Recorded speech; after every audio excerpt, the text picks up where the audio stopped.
That was a song by Carmen from Zachariah Ozagede this morning. And I remember time we're coming back again to Pastor Barry Butters from the Merton Christian Fellowship. Pastor Barry, faith is a very important aspect of our lives, daily lives. You know, sometimes even though people don't go to church, they tend to have faith in God. You know when Jesus says that, you know, before the Son of Man comes, many shall fall away and all and all. So my question now is that, you know, those people that are really, really struggling in their faith, that are about to give up, they just say, it's too hard. I can't take this anymore. As a pastor and as an experienced minister, what words will you say to them this moment listening to you? Well, a big help to a person struggling in their faith is to talk to a Christian person who's walked with God for many years, because I think sometimes we approach Christianity, I know I did, and many of my friends have said the same, that we initially approach Christianity with a wrong understanding of what it means to walk with God, to trust in God. I thought that once I gave my life to Jesus and I began to walk with God, that all my problems were over. Yes. And that life was going to be a breeze.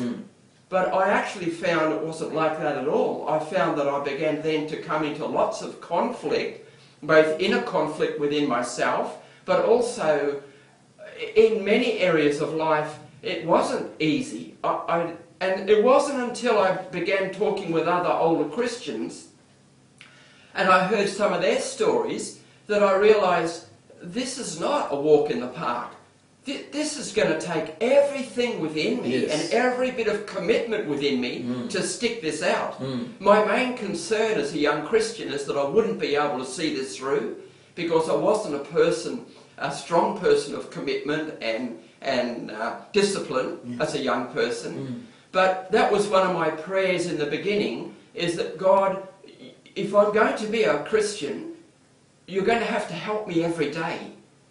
And I began to pray that regularly, and I found that both with the Lord's help firsthand, and then talking to older Christians on the other hand, I found that I could go through this no matter what was happening, but I need to keep making those quality decisions that I would turn my heart to the Lord, because I found faith is a matter of the heart. Yes. It's not so much even in your thinking of what you think, it's more of deep within your own heart. You keep focused on Jesus. There's a beautiful scripture in the book of Hebrews that's helped me immensely with my faith. And in the Amplified Bible, it's Hebrews chapter 12, verse 2, it says this: looking away from all that will distract. And there are many distractions in our Christian life. Yes. Looking away from all that will distract to Jesus, who is the leader and the